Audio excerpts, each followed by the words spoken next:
સરકાર શ્રી તરફથી તમને નમો લક્ષ્મી અને નમો સરસ્વતી યોજનાનો લાભ મળે છે, બરાબર? તો નમો લક્ષ્મી અને નમો સરસ્વતી યોજનામાં કયા કયા ડોક્યુમેન્ટ જોઈએ, એની ટર્મ્સ એન્ડ કન્ડિશન શું છે, એ બધું જે આ સાહેબ છે આપણા નૈતિકભાઈ સાહેબ, બરાબર? એ નૈતિકભાઈ સાહેબ તમને પ્રોપર માહિતી આપે છે. આપણે શાંતિથી સાંભળીશું, બરાબર? અને જે કંઈ લખવાનું છે એ જોડે જોડે આપણે લખી પણ દઈએ. જે યોજના છે તે નમો લક્ષ્મી અને નમો સરસ્વતી. તમે દરેક વિદ્યાર્થી વિજ્ઞાન પ્રવાહમાં અભ્યાસ કરો છો એટલે તમને નમો સરસ્વતી યોજના લાગુ થાય. નમો લક્ષ્મી કોના માટે છે? બહેનો માટે, વિદ્યાર્થીની બહેનો. બરાબર. હવે નવી ગાઈડલાઈન પ્રમાણે અને નવા નિયમ પ્રમાણે તમને દરેક વિદ્યાર્થીઓને નમો સરસ્વતી યોજના હેઠળ સરકાર શ્રી સ્કોલરશીપ એટલે કે શિષ્યવૃત્તિ આપે છે. હવે આ શિષ્યવૃત્તિ આપે તો છે, પણ આપણે એમાં રજીસ્ટર કરવું, આપણું નામ નોંધાવવું એ પણ કેવું છે? ફરજિયાત છે. હવે કોઈ પણ જગ્યાએ આપણે જઈએ, આપણું નામ નોંધાઈએ, રજીસ્ટર કરાવીએ તો વિવિધ પ્રકારના ડોક્યુમેન્ટની જરૂર પડે, દસ્તાવેજની. બરાબર. તો હજુ 1 અઠવાડિયા કે 10 દિવસ પછી આ યોજના પોર્ટલ ઉપર ચાલુ થઈ જાય, પણ આપણે થોડી પૂર્વ તૈયારી કરી દઈએ વિદ્યાર્થીઓ, કે જેથી તમને અને રજીસ્ટર કરવાવાળા શિક્ષકને કોઈ પણ પ્રકારની તકલીફ પડે નહીં. હવે ધ્યાન રાખો, તો કયા કયા ડોક્યુમેન્ટ? તો સર્વપ્રથમ કોઈ પણ પ્રકારનું મેજર જો ડોક્યુમેન્ટ હોય નમો સરસ્વતી યોજના માટે, તો એ છે પપ્પાનો આવકનો દાખલો. લખો પહેલો, પપ્પાનો આવકનો દાખલો, જેમાં દરેક વિદ્યાર્થીઓ ધ્યાન રાખો કે પપ્પાનો આવકનો દાખલો હોય પહેલેથી કઢાયેલો તો 3 વર્ષ માટે માન્ય હોવો જોઈએ. અવધિ પૂરી થઈ ગઈ હોવી જોઈએ નહીં. જો 10 દિવસમાં 15 દિવસમાં અવધિ પૂરી થવાની હોય તો તમે આજે જ તાત્કાલિક ધોરણે ગંભીરતાપૂર્વક નવો દાખલો કઢાવવા માટે તમારા પિતાને શું કહેવાનું? જણાવી દેવાનું. કેમ?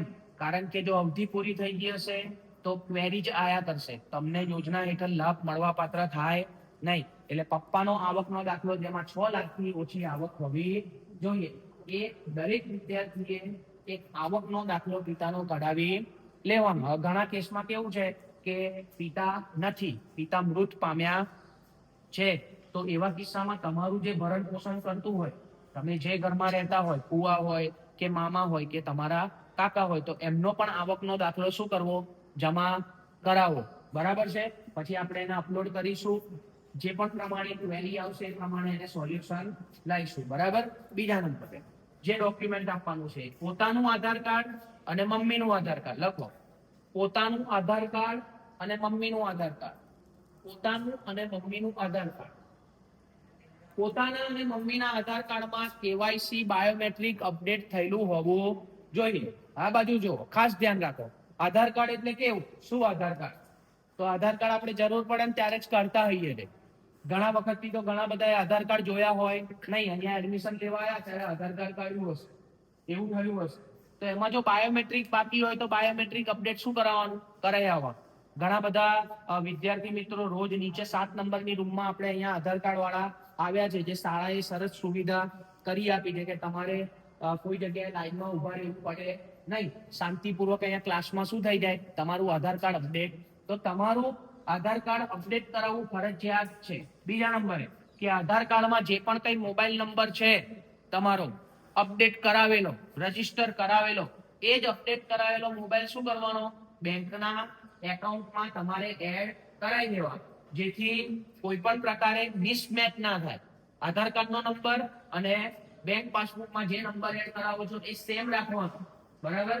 પહેલા તમારું આધાર કાર્ડ કઢાવી લીધું હશે એટલે પપ્પાનો મોબાઈલ નંબર રજીસ્ટર કરાવ્યો હશે, પોતાનો કરાવવાનો નહીં, પપ્પાનો છે એ જ રાખવાનો. પણ એ નંબર ચાલુ હોવો જોઈએ, બંધ હોવો જોઈએ નહીં. એનું ખાસ ધ્યાન રાખવાનું. બરાબર. ચલો, ત્રીજા નંબરનું ડોક્યુમેન્ટ લખો, એલસી પબ્લિક અથવા જન્મનો દાખલો અથવા public ration card. Ration card. જો આ 3 ડોક્યુમેન્ટ એવા છે કે જેમાં તમારા માતાનું નામ મળે, બરાબર, એલસી છે તો એમાં માતાનું નામ મળે, તમારો જન્મનો દાખલો એમાં તમારા માતાનું નામ હોય, અને રેશન કાર્ડ જેમાં મમ્મીનું પણ નામ હોય ને આપણું પણ નામ હોય. એટલે સરકારને શું કરવાનું છે, તમારું ને મધરનું નામ મેચ કરવાનું છે. આ ત્રણમાંથી આપણે એક જ ડોક્યુમેન્ટ શું કરવાનું છે, અપલોડ કરવાનું છે. ત્રણે ત્રણ કરવાના નથી, પણ નામ મિસમેચ ઘણી વાર થતા હોય છે. એટલે જો જન્મનો દાખલો ન ચાલે એવો હોય તો આપણે એલસી ચલાવી લઈશું, એલસી ન ચાલે એવું હોય તો રેશન કાર્ડ ચલાવી લેશું. પણ આ ત્રણ ડોક્યુમેન્ટ ફરજિયાત તમારે શું કરવાના, લાવવાના. બરાબર છે? એલસી, જન્મનો દાખલો અને તમારું રેશન કાર્ડ. બરાબર? સમજણ પડી દરેકને? આ ત્રણ ડોક્યુમેન્ટ ખબર પડી ગઈ. હવે ચોથા નંબરનું મેજર ડોક્યુમેન્ટ તમારી બેંક પાસબુકની ઝેરોક્ષ, જેમાં તમારું અને માતાનું બંનેનું નામ શું હોવું જોઈએ, નોમિનીમાં હોવું જોઈએ. બેંક પાસબુકની ઝેરોક્ષ જેમાં તમારું અને માતાનું નામ નોમિનીમાં એડ હોવું જોઈએ. અને તમારું જે પણ કઈ આધાર કાર્ડ છે એ આધાર કાર્ડ શું કરાવવાનું, બેંકમાં જઈને કેવાયસી અપડેટ કરાવી આવવાનું. બરાબર છે? કે જેથી બેંક અને આધાર કાર્ડ અને આપણી ઓનલાઈન એટેન્ડન્સ સિસ્ટમ ત્રણ શું થઈ જાય, ભેગા થઈ જાય. જેમાં મિસમેચ કોઈ પણ પ્રકારનું આવે નહીં. સમજાય છે ને? તમારું આધાર કાર્ડ ક્યાં લિંક થશે, બેંકમાં લિંક થશે. બેંક, આધાર કાર્ડ અને તમારી ઓનલાઈન સિસ્ટમ જે એસએસએ માં આપણે તમારું રજીસ્ટ્રેશન સરકારી જે કરીએ છીએ ગવર્મેન્ટમાં તે. બરાબર? સર્વ શિક્ષા અભિયાન ઉપર તમારું રજીસ્ટ્રેશન થાય, તમે ટ્રેક થાવ કે તમે ડીએન હાઈસ્કૂલમાં શું કરો છો, અભ્યાસ કરો છો. એ ત્રણે ત્રણ ભેગું થશે, પછી તમારા યોજના હેઠળ તમને જે પણ કઈ માહિતી છે એ શું થશે, મળશે. હવે સૌથી ગંભીરમાં ગંભીર બાબત કે જે દરેક વિદ્યાર્થીએ ધ્યાન રાખવાની, કે એક મહિનાના કેટલા દિવસ, 30 દિવસમાંથી 4 રવિવાર કાઢો અને 2 બીજી રજા કાઢો તો ટોટલ બચ્યા કેટલા દિવસ, 24. 24 દિવસમાંથી કેટલા દિવસ આવો શાળામાં તો 80% હાજરી થાય.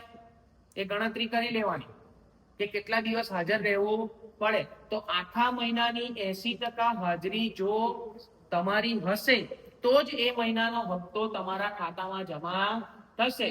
સરકારી યોજના નમો સરસ્વતી હેઠળ બાકી થાય નહીં. એટલે આ બધા ડોક્યુમેન્ટ તો બાજુ પર રહ્યા, પણ પહેલા આપણી 80% હાજરી જરૂરી છે, તો જ તમારા ખાતામાં પૈસા જમા થાય છે, બાકી થતા નથી. એટલે રેગ્યુલર આવો. કેમ? કારણ કે રેગ્યુલર આવશો, તમારા વર્ગ શિક્ષક શું કરશે, તમારી હાજરી ઓનલાઈન ભરશે.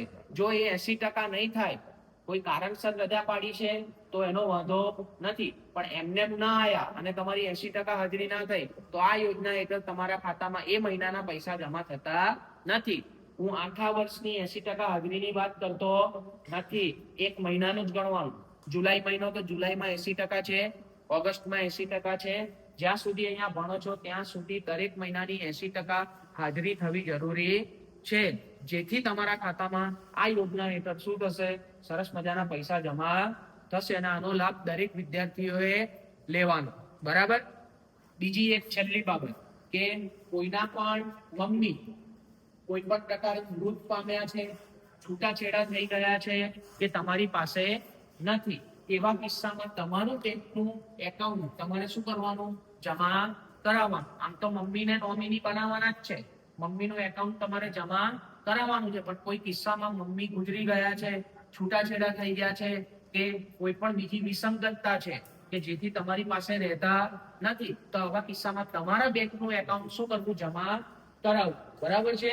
કોઈએ એવી ક્વેરી નહીં કાઢવી કે મારી મમ્મી નથી, પૂછવાનું નહીં.